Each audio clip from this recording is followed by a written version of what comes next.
사람마다 제각기 기준이 있습니다. 판단하는데 기준이 있어서 그렇게 판단하고, 선택을 하는데도 기준이 있어서 그렇게 선택을 하게 되는 거죠. 기준에 대한 얘기는 지난주에도 했었습니다.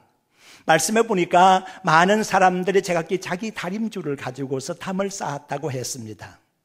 내 생각에는 이렇게 하는 것이 맞는 것 같고, 이렇게 쌓는 것이 바른 것 같고, 그래서 쭉쭉쭉쭉 담을 쌓았는데, 그 쌓은 담 옆에 그 담이 바르게 쌓였는지 어쩌는지 재기 위해서, 가늠하기 위해서 주님께서 다림줄을 가지고 서셨다, 그렇게 되어 있습니다. 오늘날 많은 사람들이 제각기 제 다림줄을 가지고 자기 담을 쌓는 것이 인생이라고 볼 수가 있습니다. 자기 계획에 맞게, 자기 마음에, 말도 자기의 뜻에 따라서, 행동도 자기의 뜻에 따라서, 그리고 결말 지어지는 것이 담이라고 볼 수가 있습니다. 자기가 볼 때는 다 옳은 것 같고 다 바른 것 같지만은, 그것이 옳고 바른지는 하나님의 말씀에 비추어 봐야 되지 않겠습니까? 하나님의 뜻에 맞춰 봐야 되지 않겠습니까? 우리 하나님께서는 하나님의 말씀과 하나님의 뜻에 따르는 다림줄을 가지고 우리의 행동과 우리의 말과 우리의 모든 업적에 대하여 한번 점검해 보시겠다고 서셨다. 이것을 지난주에 제가 말씀을 드렸습니다. 대형 건물을 짓는 데 있어서 반드시 있어야 될 사람이 있습니다. 감리사입니다. 감리사는 어느 정도 건물이 되어가는 과정을 지켜보면서 제대로 설계도에 따라서, 설계 도면에 따라서 건물이 지어지는가를 점검을 합니다. 설계도에는 기둥이 몇 개인데 정말로 기둥이 몇 개가 서 있는가, 그리고 설계도면에는 기둥에 사용되는 철근이 몇 미리짜리가 사용되도록 되어 있는데 그 미리짜리가 맞는 건가, 어떤 제품을 쓰도록 되어 있는데 제대로 쓰고 있는가, 그리고 콘크리트의 강도는 어떻게 되는가, 양생기간은 지키고 있는가, 공기는 지키고 있는가, 방수 처리는 제대로 되고 있는가, 이런저런 여러 가지를 감리사가 점검을 하게 됩니다. 그렇게 다 점검이 끝나고 잘 되었으면 이제 감리사는 합격이라고 말하면서 준공검사를 관청에 신청하게 되는 겁니다. 관청에 신청하게 될 때에는 반드시 감리사의 의견이 첨부가 되어야 준공검사에 들어가도록 되는 겁니다. 아무나 지었다고 해서만 준공검사 받겠다고 하면 안 되죠. 감리사의 허락이 있어야 됩니다. 우리 인생 마찬가지입니다. 우리가 이렇게 저렇게 살아가면서 뭔가 제대로 된 것 같아서, 그런데 감리사 되시는 하나님께서 우리를 보실 때에 부실공사가 되어 있다 그러면 이거 야단나지 않습니까? 나는 제대로 모든 지식을 가지고 응용해서 이제까지 인생을 살아왔는데 나는 잘된 것 같이 느껴집니다. 나는 이런 말 저런 말 하면서 많은 사람들과 이런저런 관계를 맺으면서 여기까지 살아왔는데, 그런데 우리 하나님께서는 감리사처럼 우리의 말한 모든 것에 대해서 한번 점검을 해보시겠다는 겁니다. 나의 말과 행동과 이 모든 것들이 지금 현재 나를 구성하고 있고, 내 존재가 이렇게 되어 있고, 나의 결말이 이렇게 되어 있고, 나의 업적이, 나의 신앙의 상태가 이렇게 되어 있다고 하면, 우리 하나님께서는 하나님의 뜻과 하나님의 말씀에 비추어서 제대로 되어 있는가를 나를 점검해 보시겠다고 감리사처럼 우리를 바라보고 계십니다. 정말로 아무 탈이 없는 것일까요? 베드로전서 2장 25절의 말씀을 보게 되면, 지금까지 너희들은 양과 같이 길을 잃었다. 그러나 이제는 영혼의 감독 되시는 하나님께로 돌아왔다라고 하는 말씀이 기록되어 있습니다. 지금까지 양처럼 길을 잃어버렸던 상태는 정말 이거 잘못되어진 것이거든요. 길을 잃은 상태는 돌면 돌수록 허송세월 보내는 겁니다. 무엇을 투자하면 투자할수록 잘못되어진 과정 속에서는 투자하면 할수록 손해를 보는 것 우리가 알고 있습니다. 어떤 사람이 사막에서 길을 잃었습니다. 이 사람 생각하기로 다른 데로 치우치지 아니하고 똑바로 가면 반드시 끝나는 지점이 있을 거다고 생각을 한 겁니다. 그렇죠. 다른 곳으로 치우치지 아니하고 똑바로 직선으로 가게 된다면 어딘지 분명히 끝나는 곳이 있게 마련입니다. 그 사람은 그렇게 생각하면서 똑바로 간다고 길을 걸었습니다. 그런데 며칠을 걸어도 끝이 나오지를 않습니다. 그러는 사이에 지쳐서 기진맥진 쓰러졌습니다. 나중에 이 사람 간신히 구조가 되어서 내가 왜 이렇게 되었나, 자기의 지나온 걸음들을 한번 보았더니 사막 위에서 반경 6km 지점을 뱅글뱅글 돌고 있었다고 하는 겁니다. 우리가 땅에서 생각하기로서는 근시안적인 시각으로 바라보고 있기 때문에 똑바로 가는 것 같이 여겨집니다. 그러나 위에 계신 하나님께서 이렇게 내려다 보실 때에 얼마나 우리의 걸음이 뱅글뱅글 돌고 있는 것인지, 헛수고하고 있는 것인지 우리 하나님은 알고 계신다는 거예요. 그래서 사람에게는 윤형 방황의 습관이 있다고 그랬습니다. Feel like wandering, 휠과 같은 방황, 즉 바퀴와 같이 뱅글뱅글 돌고 있다고 하는 겁니다. 믿음의 성도 여러분, 명심하시기를 바랍니다. 우리가 하나님의 말씀대로 명령대로 살지 아니하면, 하나님의 뜻을 거역하고 살게 되면 이 땅에서는 지금 뱅글뱅글 돌고 있는 거라고 하는 사실입니다.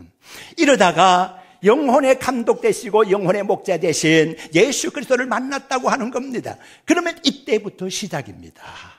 이제까지의 걸음은 다 실패한 걸음이었고, 이제 예수 그리스도를 만난 이 순간부터가 성공을 위한 출발점이라고 하는 사실을 명심하시기를 바랍니다. 지금까지 살아온 걸음이 잘못되었다고 하면 속히 예수 그리스도를 정면으로 만나시기를 바랍니다. 1대1로 만나시기를 바랍니다. 그리하여 나의 걸음을 정리하시고 바른 걸음으로 가시기를 주의 이름으로 축원합니다. 그렇게 돼야 합니다. 본문의 말씀 7장 9절의 말씀을 보게 되면 이삭의 산당은 황폐되고 이스라엘의 성소는 파괴되고 내가 칼로 여로보암의 집을 멸망시키겠다고 하는 구절이 기록이 되어 있습니다. 많은 사람들이 이 부분에 나오는 말씀인 이삭의 산당이 무엇인가, 이스라엘의 성소가 무엇인가, 여로보암의 집이 무엇인가라고 이리저리 생각을 해보았습니다. 그런데 구체적으로 그리고 한결같이 말하는 것은 이런 겁니다. 공식적인 예배의 처소를 얘기한다라고 하는 겁니다. 그러면 왜 이렇게 무너져 내리는 것입니까? 하나님을 예배하는 곳이 왜 무너져 내리는 것입니까? 왜 이렇게 선포가 되는 것입니까? 그것은 바르게 하나님이 원하시는 하나님의 다림줄에 비추어서 맞게 예배가 드려지지 않고 있기 때문에 그렇습니다. 내 생각에는 이렇게 기도하는 것이 옳은 것 같아서 이렇게 기도하고 있습니다. 그런데 그것이 하나님께서 원하시는 기도가 아니었다는 겁니다. 나는 이렇게 내 생각에는 이렇게 드리는 것이, 예배 드리는 것이 옳다고 생각하고 있는데 하나님의 다림줄에 달려보니까 예배는 그렇게 드리는 것이 아니라는 거예요. 틀렸다는 거예요. 그래서 다 허물어 버리겠다고 하는 지적이에요. 헝가리언 광시곡으로 유명한 프란츠 리스트라고 하는 유명한 음악가가 계십니다. 그분이 어느 날 프랑스 파리에서 무슨 집회가 있어서 모임이 있어서 갔다가 정해진 호텔로 들어가는데 호텔 입구에 큰 포스터가 하나 붙어 있었습니다. 그래서 이게 무슨 포스터인가 이렇게 보았더니 피아노 연주회예요. 그런데 위에 조그만 글씨가 붙어 있는데 보니까 리스트의 제자 아무개의 피아노 연주회, 몇 월 며칠 장소 어디에서 몇 시에 한다고 하는 포스트였어요. 자기의 제자가 거기서 연주회를 한다는 거예요. 그래? 하고서 자세히 나와 있는 사진의 면면을 살펴보면서 그 사람에 대한 기록을 이렇게 살펴보니까 이건 아니야. 나의 제자 중에 이런 사람이 없어. 내가 가르친 제자들을 내가 다 아는데, 얼굴을 다 알고 있는데, 이름을 알고 있는데, 이런 이름의 사람은 없고 이런 얼굴의 사람은 없는 거야. 기분이 나빴습니다. 누가 내 이름을 팔고 있다 지금. 내 이름을 팔고 연주회를 한다고 하는 거다. 불쾌했습니다. 그래서 호텔 방으로 들어와서 자리에 누워서 어떻게 할까 하고 이리저리 궁리하고 있었습니다. 그런데 그 시간 즈음에 문제의 사람, 이 사람은 리스더의 제자가 아닙니다. 그리고 리스더의 제자인 자기가 이제 연주회를 하겠다고 곳곳에다 포스터를 붙인 이 사람이 소문에 듣기로 리스트라는 그 유명한 음악가가 지금 프랑스 파리에 와 있다는 거예요. 자기가 연주회를 하겠다는 이곳에 와 있다는 거예요. 그러면 자기의 포스터를 보았을 거라는 얘기예요. 프랭카드를 보았을 거라는 얘기예요. 그러면 이게 알려지면 어떻게 되는 거냐? 큰 사기극이 되는 거 아닙니까? 이 사람이 걱정이 됐습니다. 이걸 어떻게 할까? 그렇다. 내 잘못이야. 가서 선생님께 용서를 빌어야 되겠다. 찾아갔어요. 선생님, 용서해 주세요. 무릎을 탁 꿇었어요. 제가 너무 생활이 어려워서요. 제가 하는 일마다 안 돼가지고서요. 그래서 할 수 없이 선생님의 이름을 팔고 연주회를 하도록 계획을 세웠습니다. 선생님 용서해 주세요. 선생님을 이렇게 만날 줄은 제가 꿈에도 생각을 못했어요. 선생님, 만약에 선생님이 허락하지 아니하신다면요, 제가 포스터를 다 그리고 프리카드도 다 내리겠고요, 그리고 적절한 벌을 받도록 그렇게 하겠습니다. 리스터가 이 젊은 사람의 얘기를 가만히 들어보니까 너무나도 딱한 거예요. 그래서 이렇게 말했습니다. 여보게 젊은이, 자네가 내 이름을 판 것에 대해서는 용서가 되지 않지만 일단은 자네가 생활이 어렵고 또 자네가 피아노를 한다니까 내가 듣는 앞에서 한번 쳐보게나. 이게 웬일입니까? 대가 앞에서 지금 어떻게 피아노가 이게 쳐지겠습니까? 이 젊은이가 두리고 떨리는 마음으로, 그리고 용서를 비는 마음으로 눈물을 흘리면서 피아노를 쳐서요, 제대로 쳐지겠습니까? 리스터 선생님이 고개를 가로저으면서 아니지. 거기는 그렇게 치는 것이 아니지. 가르쳐 왔어요. 리스터 선생님이 할 수 있는 데까지 가르쳐 주었어요. 이 사람은 배웠어요. 제대로 배웠어요. 단 하루 동안이었지만 제대로 배웠어요. 그러고 난 다음에 리스터가 말했습니다. 여보게, 이제 자네가 나한테 기간이 중요한 것이 아니라 배웠으니까 자네가 나의 제자일세. 됐나? 예, 선생님. 전 선생님의 제자입니다. 그럼 됐고, 자네가 연주하기로 되어 있는 그곳에 내가 참석함세. 그리고 자네 포스터 밑에다가 이렇게 써놓아라. 리스터 선생님이 참석하여 찬조 출연한다고 그렇게 써놓아라. 세상에 이렇게 좋은 수가 있겠습니까? 리스터 선생님에게 험한나고 당할 줄을 알았는데 이제 제자로 거두어 주시고 또 선생님께서 찬조 출연까지 하게 되었으니까 이건 대박 난 겁니다. 그래서 이 사람 그날 연주에도 성공했을 뿐 아니라 많은 학생들이 와서 배우겠다고 레슨을 받으려고 그러니까는 벌이가 제대로 된 거지. 이제 가난에서 벗어나게 된 거지. 믿음의 성도 여러분, 명심하시기 바랍니다. 우리가 이 제자 꼴이라는 사실을 알고 계십니까? 우리가 지금까지 주님의 이름으로 모든 것을 해왔습니다. 주여 주여, 내가 주의 이름으로 선지자 노릇했습니다. 내가 주의 이름으로 귀신을 쫓아냈습니다. 내가 주의 이름으로 능력을 행했습니다. 내가 주의 이름으로 선행을 베풀었습니다. 내가 주의 이름으로 기도해왔습니다. 주여 주여, 어찌하여 그런데 나를 모른 척 하십니까? 우리 주님께서 말씀하십니다. 불법을 행한 자야, 나는 도무지 너를 알지 못한다. 너는 나의 제자라고 말하지만 나는 너 같은 제자를 준 적이 없다. 생각해보고 나를 돌이켜보니까 내가 너무너무 잘못 살아왔던 거야. 우리 주님께서 나를 거부하고 계신 거 아니다. 이때 우리는 주님께 고백합니다. 주여, 잘못했습니다. 이제라도 바르게 배우겠습니다. 주님, 가르쳐 주십시오. 그래, 오냐? 선지자 노릇은 이렇게 하는 거야. 능력은 이렇게 행하는 거야. 구제는 이렇게 하는 것이고 선행은 이렇게 하는 거야. 이제서 배웠습니다. 그래, 이제 알겠나? 너가 바로 배웠으니까 너는 나의 제자가 되는 거야. 그리고 나는 너가 하는 모든 일에 찬조, 출연해 줄게. 우리 주님께서 우리와 함께 하심이 바로 이런 거 아니었나 생각할 필요가 있습니다. 주여, 내가 잘못 살아왔습니다. 주님의 이름으로 해왔던 모든 것 잘못된 것이었습니다. 주님 허락받지 않고 내 마음대로 내 다림줄에 맞추어서 살아왔던 것 주님 용서해 주시기를 바랍니다. 그렇게 하시면 주님의 우리 모든 잘못을 용서하시고 우리에게 바르게 가르쳐 주시고 우리를 제자 삼으시고 우리와 함께 해주시는 주님으로 믿습니다. 아모스서에서 구체적으로 말씀하시는 것은 한 3가지 정도를 우리가 짚어볼 수가 있습니다. 말씀의 전면을 흐르고 있는 거예요.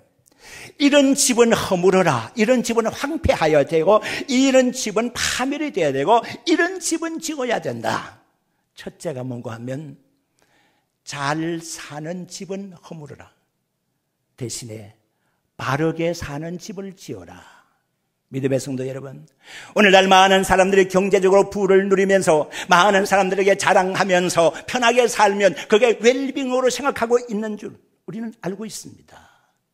이게 정말 웰빙입니까? 제대로 되는 것입니까? 잘만 살면 되는 것입니까? 경제적으로 윤택하게만 살면 되는 것입니까? 다 된 것입니까? 바르게 살아야 하는데요. 바르게 살아야 하는데 말입니다. 아모스 시대의 북이스라엘의 형편이 그러했습니다. 경제적으로 융성했습니다. 그리하여 사람들이 부족함이 없이 불편함이 없이 지냈다라는 말입니다. 아모스 6장 4절에서부터 6절까지 말씀의 내용을 보게 되면 그때 사람들의 형편을 이렇게 기록하고 있습니다. 상이 있는데 그 상은 상아로 만드는 상이야. 상아상에다가 고기는 어떤 고기예요? 송아지 고기를 먹었더라고 그랬어요. 그리고 악기가 동원이 되는데 궁중 악기가 동원이 되어서 많은 사람들이 헝청헝청거리면서 잔치하는 듯한 세월을 보냈다고 하는 얘기예요. 이렇게 사는 것이 잘 사는 것이냐? 그 집은 허물어라. 이제는 바르게 사는 집을 지어라. 믿음의 성도 여러분, 바른 것이 중요합니다. 잘 사는 것이 중요한 것이 아니고 말입니다. 아벨이란 사람은 짧은 인생을 살고 갔지만은 바르게 삶을 살고 갔습니다. 요셉이라고 하는 사람은 남에게 팔려서 보디발의 가정에서 품꾼으로서 살았었고 종으로 지냈지만은 나중에는 억울한 일을 당하고 무고를 당하여서 감옥에 갇히는 신세까지 되었고 잊혀지는 신세가 되었지만 바르게 살았기 때문에 총리 대신의 자리에까지 오를 수가 있었거든. 모세라고 하는 인물은 어떤 사람입니까? 바로 왕의 딸인 공주의 아들로서의 승승장구할 수 있는 출세의 가도를 갈 수 있는 그 길이 주어져 있었지만, 잘 사는 길이 포장이 되어 있었지만 그 길은 아니라고 포기를 해버리고 바르게 사는 길, 히브리 민족으로서 고생하는 길을 선택하여 가지 않았습니까? 단이라는 인물을 아십니까? 잠시 잠깐만 자기의 신앙을 속일 수 있었다면, 잠시 잠깐만 미룰 수 있었다면, 숨길 수 있었다면 괜찮았을 겁니다. 그러나 하나님 앞에 그렇게 하는 것은 바른 것이 아니야. 언제나처럼 열린 창문으로서 고국 산천을 바라보며 기도를 했고 그 일로 말미암아 잡혀서 사자굴로 떨어지게 되는데, 이것이 바르게 사는 길 아닙니까? 다니엘은 잘 사는 길을 택한 것이 아니라 바르게 사는 길을 선택했단 말입니다. 이것을 하나님이 인정해 주셨죠. 베드로가 만산의 기쁨을 누리게 됐습니다. 우리 예수님께서 깊은 데로 가서 그물을 내리라고 했을 때 많은 고기를 거두어서 돌아오게 됐습니다. 그리고 주님 앞에 엎드렸습니다. 주여 떠나십시오. 나는 죄인입니다. 만선의 기쁨 뒤에 흥청이는 시간이 있었던 것이 아니라 자기의 죄인임을 발견하게 됐습니다. 그리고 주님 말씀하십니다. 나를 따라오너라. 내가 사람을 낚는 어부가 되도록 해주겠다. 그리하여 우리 예수님께서는, 우리 베드로는 만선의 기쁨을 뒤로 두고 예수님의 뒤를 따라 제자의 길로 갔습니다. 바울이 그 길로 그대로 갔더라면 가말리엘 문화에서 최고의 대통을 이어갈 수 있는 유명한 율법사가 되었을 겁니다. 유대 나라에서 그 사람을 당할 만한 사람은 없었으니까 최고의 율법사가 되었을 겁니다. 그러나 잘 사는 길을 버리고 바울은 하나님의 명을 따라 선교의 길로 갔습니다. 믿음의 성도 여러분, 우리에게 잘 사는 길이 있고 우리에게 바르게 사는 길이 있다고 하면 어느 길을 선택을 하시겠습니까? 두 번째, 이런 집은 무너지고 이런 집은 세워야 되는데, 두 번째는 쾌락의 집은 무너지고 순결의 집은 세워야 된다. 아모스를 읽어보면서 가장 가슴에 찡하게 와닿으면서 현실에 적용하기가 쉬운 것이 하나 있는데요. 아모스 2장 7절에 기록되어 있는 말씀이에요. 아모스 2장 7절의 그 하반절의 말씀을 보게 되면 이런 내용이 있습니다.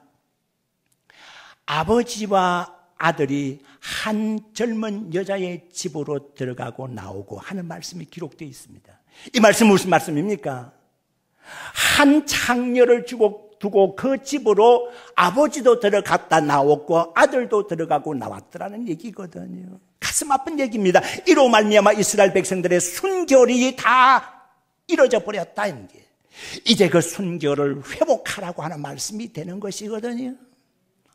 이럴 정도로의 이스라엘 백성들이 해괴망측한 짓을 했고 순결을 잃었다고 하는 것이거든요. 순결을 되찾으라는 거야. 쾌락의 집을 허물어 버리고 빨리 순결의 집을 지어라.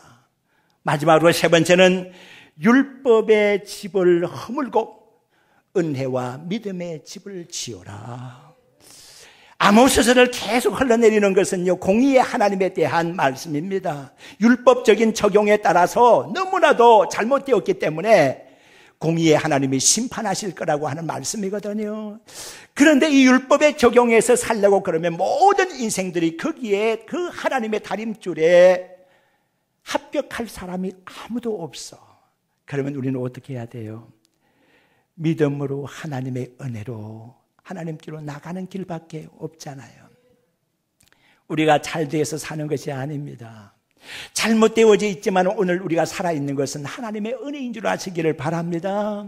하나님의 다림줄에 달려서 누구 하나 살 사람이 어디 있는가요? 하나님의 다림줄에 달려서 부족함이 드러나지 않을 사람이 누가 있던가요? 우리 주님 다 알고 계십니다. 우리의 부족함을 느끼고 주님께로 더 가까이 가시기를 바랍니다. 하나님, 우리는 부족합니다. 약합니다. 용서해 주십시오. 다림줄 잡고 계시는 주님 앞으로 나아가오니 우리 허물을 용서하시고 다시 새 출발하게 해 주옵소서.